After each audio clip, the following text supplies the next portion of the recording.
Silent Hill is back, but not as we remember it. Konami's reveal of Silent Hill F gave us more than just a release date. It gave us nightmares. The trailers are visually stunning, but they're also deliberately confusing, packed with symbolism that demands analysis. And today on Rotten Donut, we're tearing those trailers apart. Every frame, every monster, every hidden clue. Because in Silent Hill, nothing is what it seems. And this game might be the most twisted installment yet. So grab your donut, settle in, and let's get into it.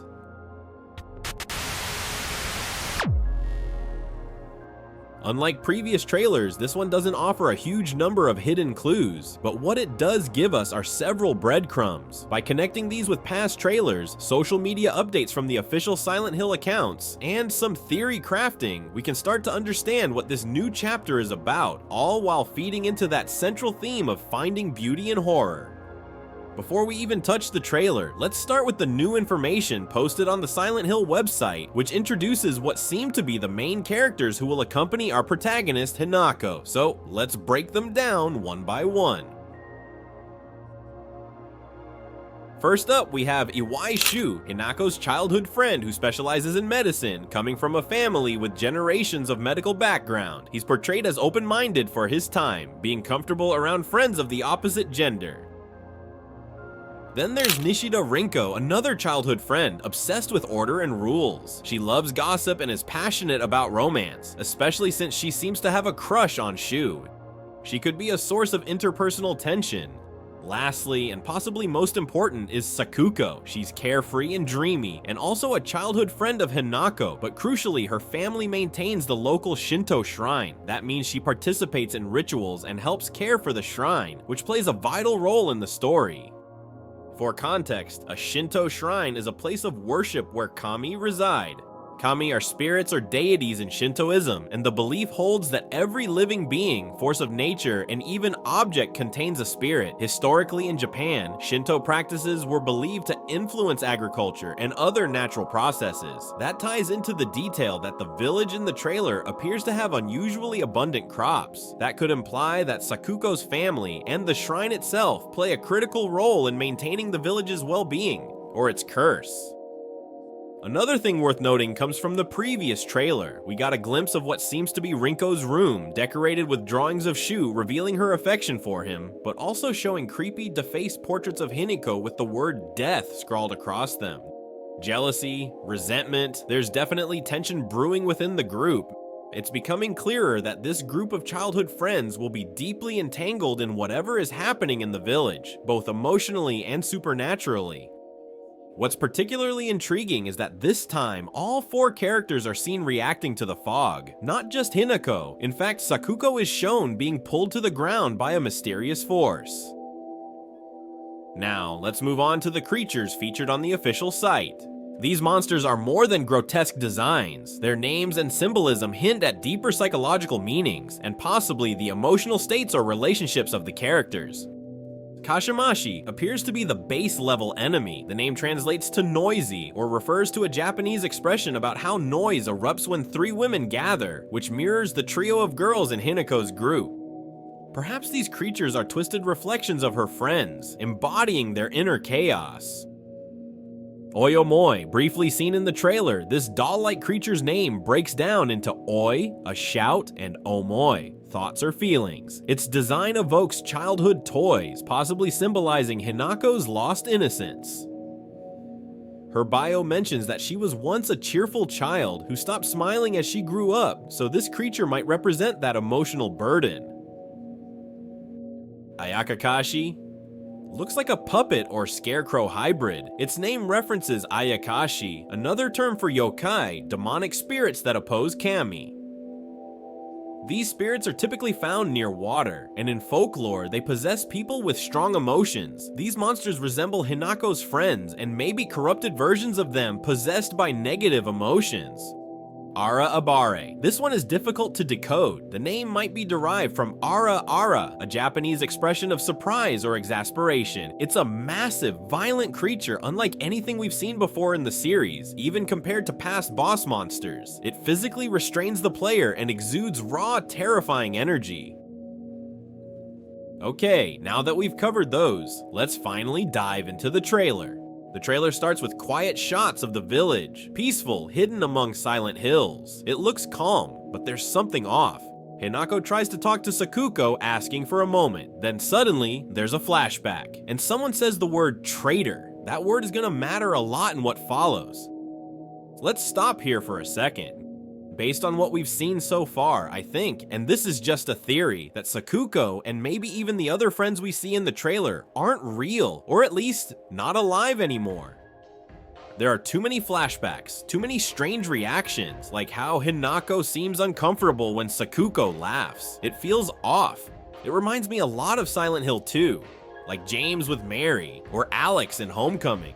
Maybe Hinako did something that hurt them, or even led to their deaths. Maybe she was important to them.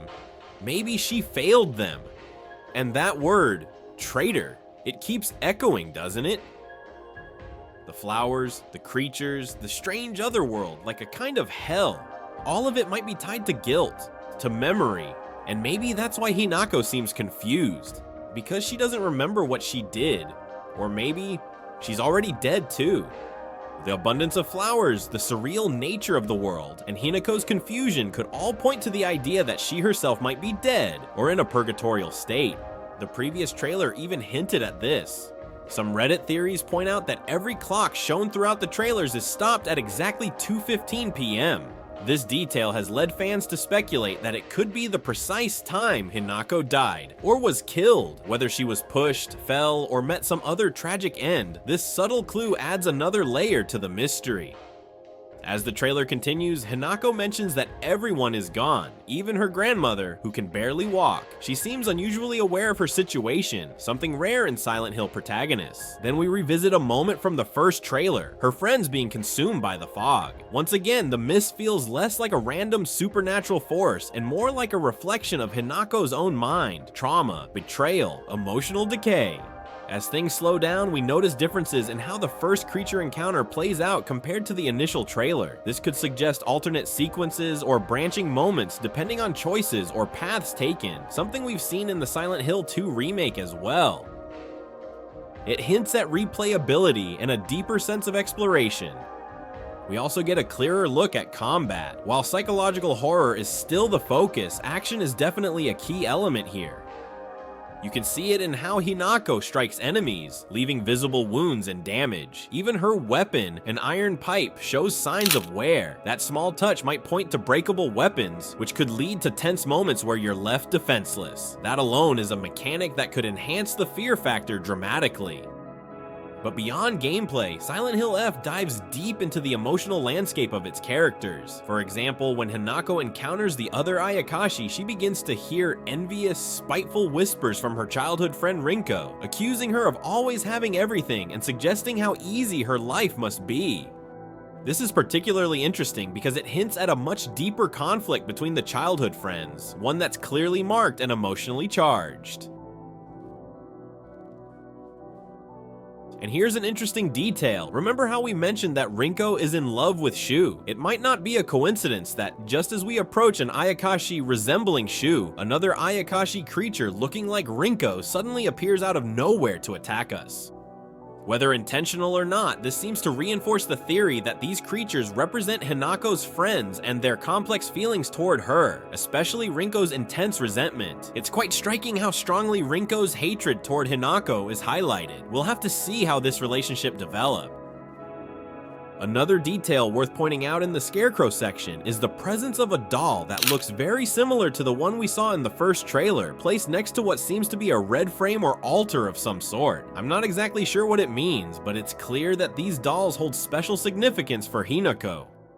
Just to clarify, I'm not talking about the ones associated with the main creature. Those have a more Western look and actually stand out quite a bit compared to everything else in the world. It'll be interesting to see what purpose these dolls serve in the game and why they seem to hold so much symbolic weight.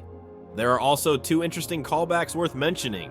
First, Silent Hill F marks the return of a school as a primary setting, something we haven't seen since the very first Silent Hill. It's a nice touch of nostalgia for longtime fans. Second, we see the return of a classic gameplay mechanic, the protagonist subtly turning their head toward interactive objects. When Hinako briefly glances at the papers on the floor, it's a clear nod to how previous games guided players without the need for on-screen prompts. These small details show that the developers are deliberately reconnecting with the series' roots. The trailer continues with another intriguing moment. We get a close-up of one of the offerings scattered across the darker, corrupted version of the world.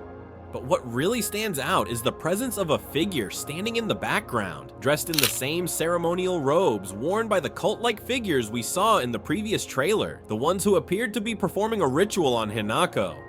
Then comes what might be the final, most striking image, Hinako confronting what appears to be a corrupted version of Sakuko, twisted by the village's influence. Beyond the creature's haunting design, there's not much we can confirm yet, but several details stand out.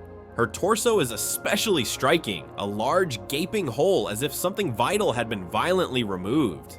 It's unclear what was taken or why, but it's deeply unsettling. Perhaps most fascinating of all is the weapon she holds, a kanabo, traditionally used by demons in Japanese folklore.